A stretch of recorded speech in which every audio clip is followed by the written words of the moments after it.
NATO chief का बड़ा बयान आया है। यूक्रेन के लिए 40 बिलियन यूरो की मांग की गई है। हथियारों की सप्लाई का तरीका बदलने की भी डिमांड की गई है नेटो चीफ की तरफ से। तो यूक्रेन के लिए नेटो चीफ की डिमांड के एक डिटेल आपके सामने जल्दी से रख देते हैं। बता दें आपको, स्टोल्टनबर्ग ने नेटो सहयोगियों से बड़ी अपील कर डाली है। और ये बड़ी अपील क्या है, ये जानकारी देखिए। यूक्रेन के लिए मिलिट्री सहयोग बढ़ाने की मांग यहां पर कर दी गई है। इसके अलावा नेटो सहयोगियों को 40 बिलियन यूरो देने के लिए भी कहा गया। जी हां, हथियार गोला बारूद सप्लाई के तरीके में बदलाव की डिमांड कर रहे हैं नेटो चीफ। आने वाले वक्त में इसका कितना असर पड़ेगा, नेटो चीफ की यह डिमांड क्या वाकई रंग लाएगी और यूक्रेन को और ज्यादा मदद संभव हो पाएगी क्या? वैसे ही कई शर्तों को मान लिया गया है। ज़ेलेंस्की जो चाह रहे थे उन्हें मिल रहा है, लेकिन यूक्रेन की बर्बादी का सिलसिला भी लगातार जारी है। ऐसे में कमांडर सरदाना रूस ये कहता है कि अगर वेस्टर्न कंट्रीज के हथियारों से हमारी सरजमीन को निशाना बनाया जाता है, हमला होता है, तो हम ये मानेंगे कि वो वेस्टर्न कंट्री भी हमारे खिलाफ सीधे लड़ाई में है। इसका अंजाम बहुत बुरा हो सकता है। परमाणु युद्ध तक की वो चेतावनी देते हैं, लेकिन उसके बावजूद भी हम देख रहे हैं एक एक करके जो कंट्रीज हैं उनकी संख्या बढ़ती जा रही है, इजाजत मिलती जा रही है तमाम देशों से ज़ेलेंस्की को। देखिए, हथियार मिलना अलग बात है। हथियार एक सेल है, उनके लिए तो एक सेल हो रही है कि हम हथियार बेच रहे हैं, जो हथियार कंपनियां हैं।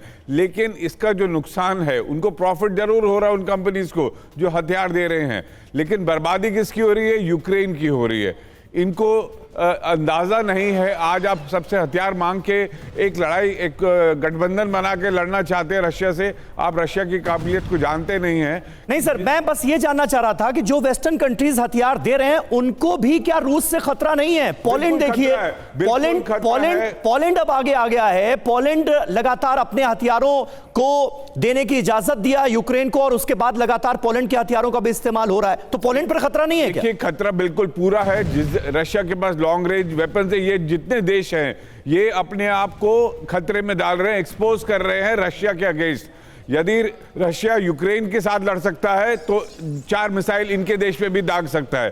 तो जो ये मिसाइल दे रहे हैं, अगर 10 दे रहे हैं तो इनके ऊपर 100 बारी पड़ेंगी रशिया की तरफ से।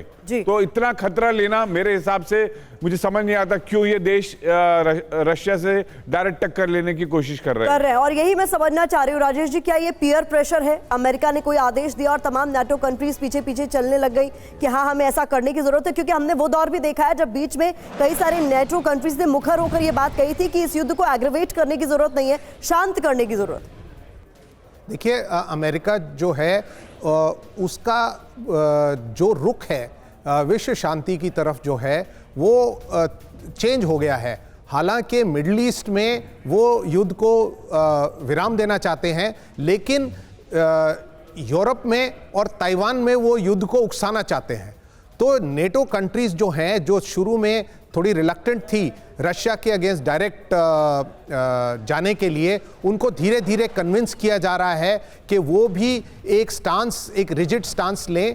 और अभी मेरे को नहीं लगता कि रशिया डायरेक्टली इन कंट्रीज के ऊपर अटैक करेगा, क्योंकि फिर अगर उन्होंने अटैक किया तो फिर नेटो की आर्टिकल 5 जो है वो इन्वोक हो जाती है और उसमें फिर सारे नेटो देश रशिया के अगेंस्ट हो जाएंगे। तो मेरे ख्याल से रशिया ये नहीं चाहता कि वो सीधे सीधे नेटो से डायरेक्ट लड़े। चेतावनी जरूर दे रहा है, और अगर पूरे नेटो और रशिया के बीच में लड़ाई छिड़ गई तो उसका अंजाम जो है, उसका अंत आज हम देख सकते हैं कि यूक्रेन की लड़ाई का शायद कुछ अंत हो 1 साल बाद, 2 साल बाद। लेकिन अगर नेटो के साथ लड़ाई होती है तो उसका अंत मेरे ख्याल से परमाणु हथियारों से ही होगा।